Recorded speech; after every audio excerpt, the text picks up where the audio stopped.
Hi JD sir, welcome to tele booster. हाय।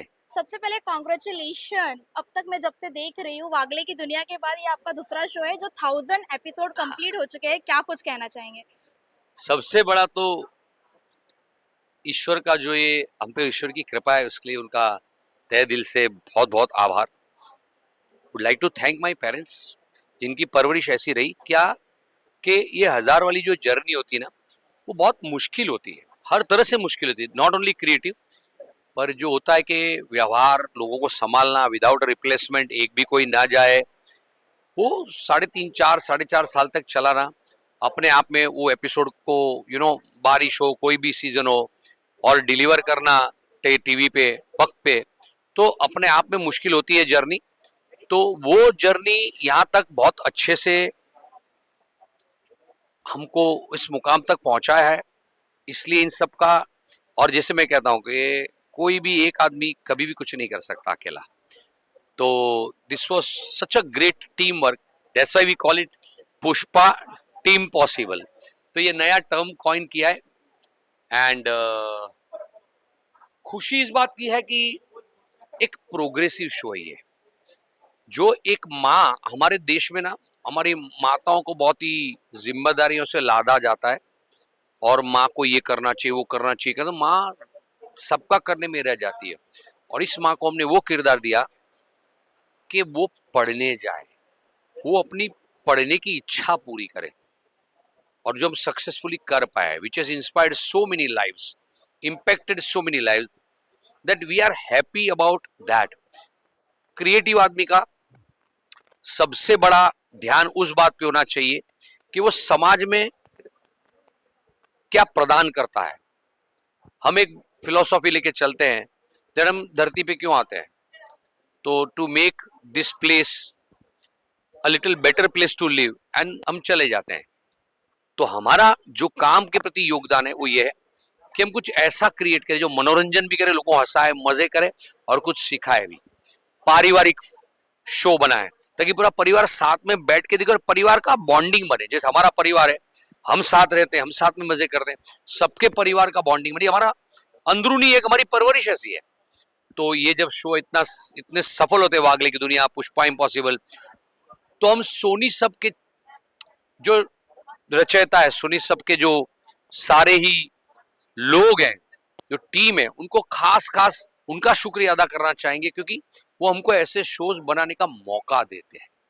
क्या होता है आइडिया होना, उस आइडिया को सपोर्ट करना, सपोर्ट मिलना और आगे ले जाने के लिए रिसोर्सेज का देना बहुत जरूरी है, जो हमको उनकी ओर से मिलते हैं। तो हर तरह से खुश हुआ आज पूरी टीम के लिए और पूरी टीम के साथ बहुत खुश। यानी आपको एक बात बताऊं, आपको थोड़ा सा अचरज होगा, 2002 से टीवी सीरियल्स बनाते हैं हम, 2024 में पहला 1000 बना। तो 1000 आसान नहीं है, it is very difficult, it's almost impossible for many production houses. ईश्वर ने हमको बैक टू बैक 2 दिए, आप सोचिए कैसा फील कर रहा होगा। ओके, साथ ही ये भी जानना चाहेंगे, हमने बहुत से प्रोड्यूसर देखे बट आप कुछ खास है ये भी कह सकते हैं हम, क्योंकि यहाँ पे एक एक इंसान को, एक एक स्पॉट को, हेयर को, सबको आपने सराहा है। किस तरीके से कर लेते हैं आप? अपना काम अपने तक ही नहीं रखते हैं, आप सबको देखते हैं। क्या कुछ कहना चाहेंगे इसके बाद? इसमें मैं इतना ही कहूंगा कि हम जो परवरिश है वो काम में आती है, कि आप कभी भी ये नहीं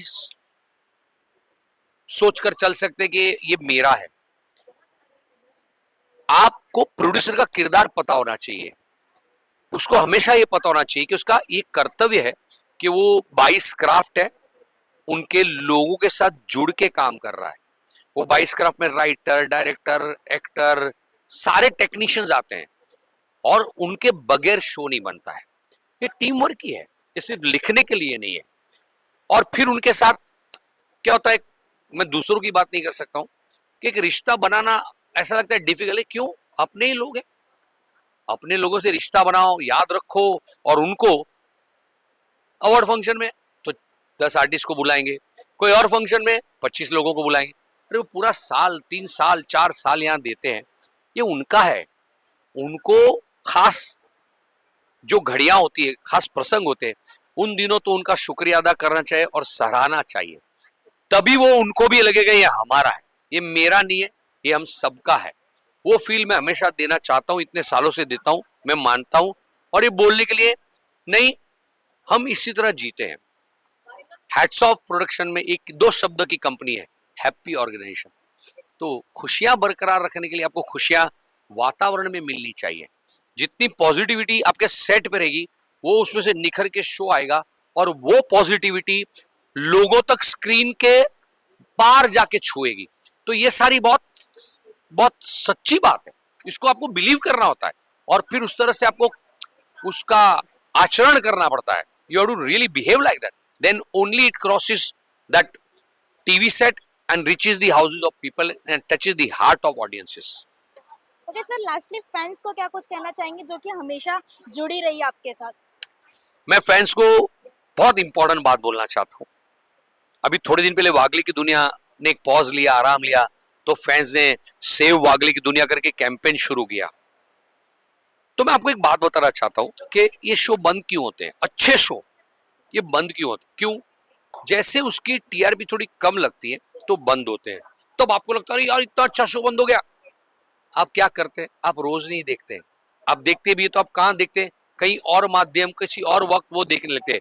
और टीवी चलता है, जिस टाइम पे टीवी टेलीकास्ट होता है तब टीआरपी क्या आती है।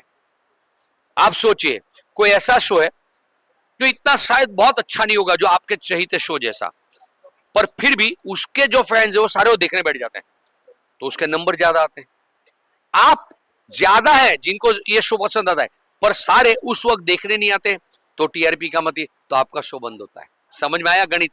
तो अब आपको खास क्यों बोल रहा हूं ये बात, क्योंकि पुष्पा इम्पॉसिबल अभी जो कुछ दिनों से 9 बजे आ रहा था, सोमवार 18 अगस्त से फिर 9:30 को जाने वाला है। अब अगर आप ये सोचोगे अच्छा देख लेंगे, रिपीट में देख लेंगे, अरे आएगा, 9:30 को आके देखिए, उसकी जो टीआरपी है, जितने लोग देख रहे हैं वो बरकरार रखिए, तो आपका ये पसंदीदा शो बहुत चलेगा।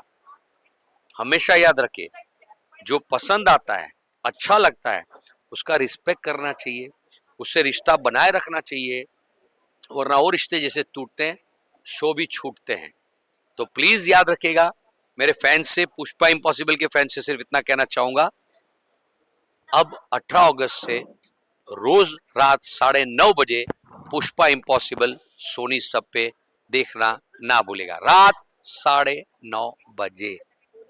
दोस्तों, आप मुझे यानी कि जेडी मजीठिया को देख रहे हैं on tele boosters. Thank you.